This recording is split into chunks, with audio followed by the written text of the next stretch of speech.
ए नबी, कह दो कि लोगों, मैं तुम सब की तरफ उस अल्लाह का भेजा हुआ हूं जो आसमानों और जमीन का बादशाह है। उसके सिवा कोई माबूद नहीं। वही जिंदगानी बख्शता है और वही मौत देता है। तो अल्लाह पर और उसके रसूल पैगंबर उम्मी पर, जो अल्लाह पर और उसके तमाम कलाम पर ईमान रखते हैं, ईमान लाओ और उनकी पैरवी करो ताकि हिदायत पाओ। और कौम मूसा में कुछ लोग ऐसे भी हैं जो हक का रास्ता बताते हैं और उसी के मुताबिक इंसाफ करते हैं। और हमने उनको यानी बनी इसराइल को अलग अलग करके 12 कबीले और बड़ी बड़ी जमातें बना दिया।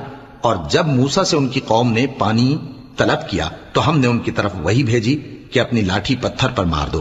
तो उसमें से 12 चश्मे फूट निकले और सब लोगों ने अपना अपना घाट मालूम कर लिया। और हमने उनके सरों पर बादल को साहिबान बनाए रखा और उन पर मन और सलवा उतारते रहे और उनसे कहा कि जो पाकीज़ा चीजें हम तुम्हें देते हैं उन्हें खाओ। और उन लोगों ने हमारा कुछ नुकसान नहीं किया, बल्कि जो नुकसान